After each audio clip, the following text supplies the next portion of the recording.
Bonjour, dans cette vidéo, nous allons parler des facteurs, des différents facteurs qui influencent la solubilité d'un composé, principalement dans l'eau, mais on va aussi parler de d'autres solvants. Alors, par la fin de cette vidéo, vous devriez être capable d'expliquer, encore une fois, pourquoi l'eau est un bon solvant grâce aux différentes forces entre les molécules et l'eau. On va être capable de prédire si quelque chose va se dissoudre ou non. On va parler de la conductivité et de la température des solutions et comment c'est relié à la solubilité. Donc, pour commencer, l'eau, j'ai dit dans la première vidéo de cette unité que nous allons se concentrer principalement sur les solutions aqueous, les solutions qui ont comme solvant l'eau et qui ont comme soluté un solide. Donc, pour comprendre pourquoi l'eau est un si bon solvant, il faut examiner un peu les relations, les liaisons entre les molécules d'eau. Alors, si j'ai, par exemple, mon molécule d'eau, H2O, on avait vu dans la première unité sur les liaisons chimiques que l'eau est une molécule polaire. Et on dit que c'est polaire parce qu'il y a un dipôle qui se forme. L'oxygène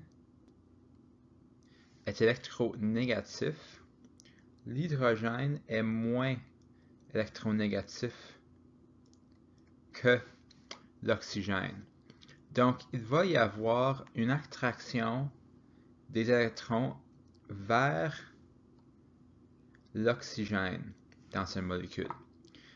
C'est un partage d'électrons. L'oxygène et l'hydrogène partagent un électron, mais l'électron va passer plus de temps autour de l'oxygène qu'autour de l'hydrogène parce que l'oxygène est plus électronégatif que l'hydrogène.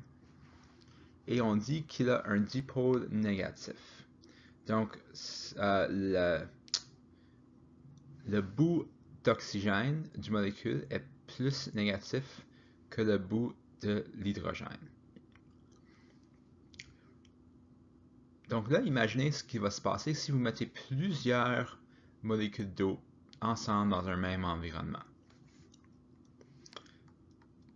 Donc on a une molécule ici, et une autre molécule ici, et une autre molécule ici. Donc on a trois molécules d'eau. On a vu que on a un dipôle, dipôle négatif sur l'oxygène et un dipôle positif sur l'hydrogène.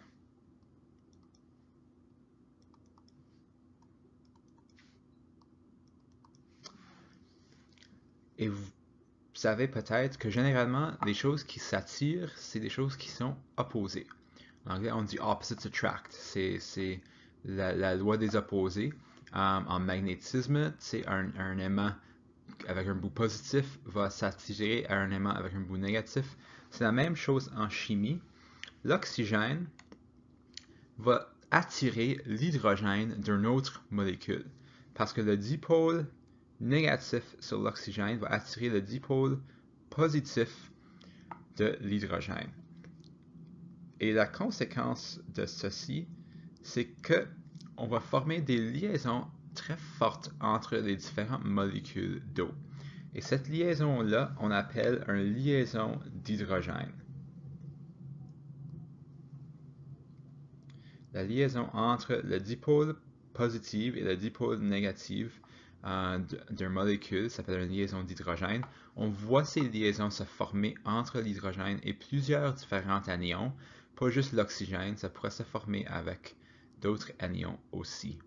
Donc, lorsqu'un cation d'hydrogène se lie à un anion négatif, qui a un dipôle négatif comparé au dipôle positif de l'hydrogène, on appelle ça une liaison d'hydrogène. Et c'est ces liaisons d'hydrogène qui vont de faire en sorte que toutes les molécules d'eau dans un verre d'eau vont être très fortement liées ensemble. Bon, sachant sachant pourquoi les liaisons des molécules d'eau sont si fortes, ça va nous aider à comprendre pourquoi les différentes solutés vont se dissoudre dans l'eau. Commençons avec les composés ioniques. Les composés ioniques sont presque tous solubles dans l'eau. Pas entièrement toutes, là, mais la majorité des composés ioniques sont solubles dans l'eau. Et qu'est-ce qui va se passer? C'est que tu auras ton molécule d'eau avec ton dipôle. Et disons qu'on ajoute le chlorure de sodium dans l'eau. Alors, le chlorure de sodium, c'est le NaCl. Et le chlorure de sodium, c'est formé d'un cation de sodium et d'un anion de chlore. C'est une matrice de cations et d'anions de sodium et de chlore. Alors, on a notre matrice, disons, on va dire que l'orange, c'est le sodium et le bleu sera le chlore. Alors, nous avons une matrice là, de chlore et de sodium en solution. Je vais juste dessiner vite fait une matrice.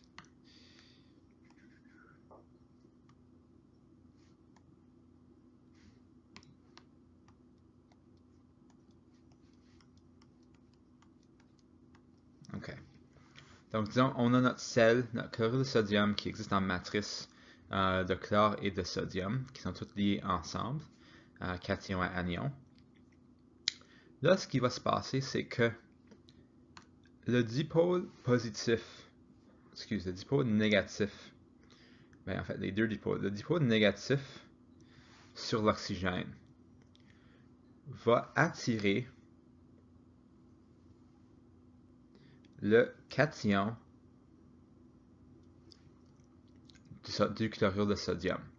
Il va attirer le cation du chlorure de sodium avec tellement de force qu'il va arracher complètement le sodium de la matrice et va le ramener vers l'eau. Et l'hydrogène va faire la même chose au chlore. Alors l'hydrogène va arracher le chlore et va le ramener vers son dipôle positif. Et donc, ce qu'on dit, c'est que les composés ioniques se dissouent dans l'eau et en se dissolvant, ils vont être hydratés. L'hydratation, c'est quand le dipôle de l'eau est assez fort pour arracher les ions de la surface et on va former les ions. Donc, on va avoir notre ion positif et notre ion négatif qui vont être arrachés de la matrice, qui vont tout seuls comme un peu flotter dans l'eau. Et parce qu'ils sont liés aux molécules d'eau, ils ne vont pas apparaître en solide. Le solide, c'est notre matrice. Quand notre matrice est décomposée en ions individuels, les ions vont se lier aux molécules d'eau et ne seront pas en forme solide. Puis là, ce qui est intéressant, c'est que les solutions avec des composés ioniques qui sont dissous sont également capables de conduire de l'électricité, tout comme les solides ioniques peuvent le faire. Donc, si on mettait un électrode positive, disons, et un électrode négative de l'autre côté, et on branchait ça à un conductivomètre, on pourrait mesurer une valeur de conductivité parce que les ions dans la solution vont transférer les électrons. Donc, par exemple, on a nos ions de sodium et nos ions de chlore et on va être en mesure de faire bouger nos électrons à travers le courant. Une solution qui est composé d'un composé moléculaire, qui a un composé moléculaire comme soluté, ne sera pas capable de conduire de l'électricité à travers la solution. Donc la conductivité, c'est une façon de mesurer ou d'identifier si la soluté est ionique ou moléculaire, parce que ce sera juste des composés ioniques qui vont être capables d'être conducteurs électriques. Donc là, comment savoir si un composé ionique sera soluble ou non? Comme j'ai dit au début, la vaste majorité des composés ioniques sont solubles, mais ce n'est pas le cas pour tous les composés ioniques. Puis la règle, c'est que plus l'attraction entre les ions est forte, moins le composé sera soluble. Une autre façon d'exprimer ça, c'est plus la charge est grande, moins le composé sera soluble. Alors, par exemple, dans le cas de NaCl, on a Na plus Cl moins, on a une charge de 1 plus sur chacun. Ce composé-là sera soluble. Si on prend par exemple l'oxyde de magnésium, le magnésium a une charge de 2 plus, l'oxygène a une charge de 2 moins.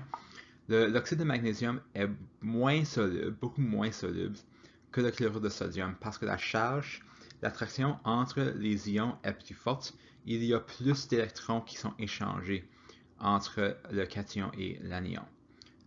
Plus des électrons sont échangés, plus l'anion dépend du cation pour remplir sa couche de valence, moins le composé sera soluble parce que ce serait plus difficile d'arracher ces composés ioniques de la matrice parce qu'ils sont plus fortement liés à la matrice, ils ont plus besoin de ce don d'électrons.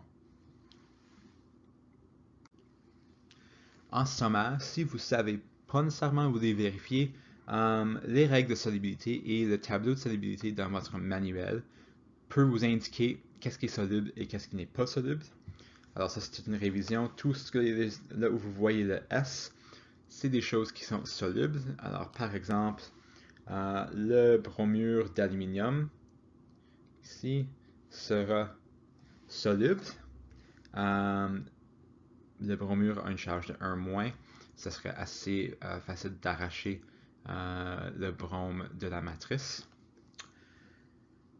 Par contre, quelque chose qui sera insoluble serait qu'est-ce qu'on peut dire? L'oxyde d'aluminium sera insoluble par rapport comparé au bromure d'aluminium parce que l'oxyde d'aluminium a une charge de 2- et la force d'attraction va être juste un peu plus forte entre l'oxyde et l'aluminium comparé au brome et l'aluminium. Là, pour les composés moléculaires, pour prédire ou pour savoir si quelque chose va être soluble ou non, il faut évaluer la polarité des molécules. Alors la polarité, c'est un concept qu'on a vu dans la première unité du cours, et là on va l'utiliser maintenant pour prédire la solubilité. Alors on a déjà vu que l'eau est un composé polaire qui a un dipôle négatif sur l'oxygène. Et tous les autres composés qui sont également plus polaires que l'eau vont se dissoudre dans l'eau. Parce que l'eau, le dipôle de l'autre molécule va s'aligner avec le dipôle de l'eau. Alors disons que tu as une autre molécule qui a un dipôle positif et un dipôle négatif. L'eau va s'aligner de façon à créer une attraction entre les dipôles. Et les dipôles positifs vont s'aligner aux dipôles négatifs. Alors, les composés polaires vont être capables de se dissoudre parce que tout comme pour les composés ioniques, la dissolution est basée sur l'habilité de créer une attraction entre le solvant et la soluté. Les composés non polaires, par contre, ne seront pas dissous dans l'eau parce qu'il n'y a aucune attraction entre l'eau avec son dipôle et un composé non polaire qui n'a vraiment aucun dipôle. Tu as un montant égal de charge négative et positive qui est distribuée dans la molécule, et c'est pas possible de former une attraction. Donc, les solvants non polaires les solvants polaires comme l'eau ne seront pas capables de dissoudre quelque chose à laquelle ils ne peuvent pas former une attraction, comme les composés non polaires. Donc, ce tableau donne un petit sommaire de ce qui est soluble et ce qui n'est pas soluble. Alors, si ton solvant est polaire, il va être capable de dissoudre tous les composés qui sont polaires ou ioniques. Pas tout, mais la majorité des composés qui sont polaires ou ioniques. Les composés polaires ne pourront pas dissoudre les choses qui sont insolubles. Pas dissoudre les choses qui sont insolubles. Ne pourront pas dissoudre les choses qui sont non polaires. Les composés non polaires sont généralement insolubles dans les solvants polaires. Et là, l'opposé est vrai. Si vous avez un solvant non polaire comme l'huile, l'huile est un solvant non polaire, l'huile ne pourra pas dissoudre des composés polaires ou ioniques parce qu'il n'y a pas d'attraction qui se forme entre le solvant et la soluté. L'huile, par contre, peut dissoudre des composés qui sont également non polaires parce que la différence de charge entre le solvant et la soluté est égale et là, il va y avoir une attraction entre les molécules. Ceci explique aussi pourquoi on ne peut pas mélanger l'huile et l'eau. Parce que l'eau est polaire, l'huile est non polaire. Donc les deux choses, il n'y a aucune attraction au niveau moléculaire entre les deux composés et ils ne vont pas se mélanger du tout. L'un ne peut pas se dissoudre dans l'autre. C'est pour ça que l'eau et l'huile vont toujours se séparer si on les mélange ensemble. Donc, qu'est-ce qu'on fait si la molécule a des composants polaires et non polaires? Puis vous allez voir, de plus que vous étudiez de la chimie, de plus que vous réalisez que les molécules sont grands, qui vont avoir des bouts polaires, des bouts non polaires. Puis là, ça dépend vraiment de la taille des composantes par rapport à la taille du molécule. Puis je rappelle que la polarité est une mesure d'une liaison entre deux atomes à l'intérieur d'une molécule. L'eau, on peut dire qu'elle est polaire parce qu'il y a juste un type de liaison. Mais des plus grandes molécules, il se peut que tu as un groupe alcool à la fin, par exemple, disons le propanol. Le propanol a beaucoup de liaisons. Et vraiment, c'est seulement le bout OH à la fin qui est polaire, qui ici va former un dipôle positif et négatif. Mais la liaison entre carbone et hydrogène est beaucoup moins polaire que la liaison entre l'oxygène et l'hydrogène. Donc tout le bout ici, à droite, va être plutôt non polaire. Donc ici, tu as un grand montant de liaison non polaire et un petit montant de liaison polaire. Donc en masse en total, la molécule va être plutôt non polaire et non plutôt polaire. Par contre, si on faisait la méthanol,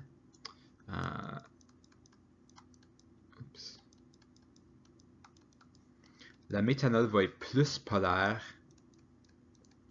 que le propanol parce qu'il y a un moins grand composant non polaire dans la molécule. Si les tailles sont équivalentes, donc par exemple, si le montant de polaire est égal au montant de non polaire, là, il est possible que le composé soit capable de se dissoudre dans les deux, dans les solvants polaires également comme les solvants non polaires. La dernière chose que j'aimerais parler, c'est l'influence de la température.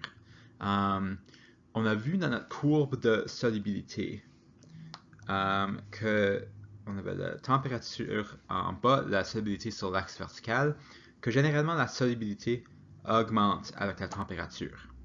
Puis la raison pour ça, c'est que plus la température est élevée, plus les molécules vont rentrer en collision. Parce que quand la température augmente, tes molécules vont bouger plus rapidement et vont se rencontrer plus fréquemment parce qu'ils ont plus d'énergie. Puis le plus que les molécules se rencontrent, le plus que nos chances sont qu'on a des collisions et des transferts et des attractions. Donc, le plus que la température est élevée, le plus qu'un composé peut se dissoudre parce qu'il y a plus de collisions entre les molécules et plus d'attraction entre les molécules.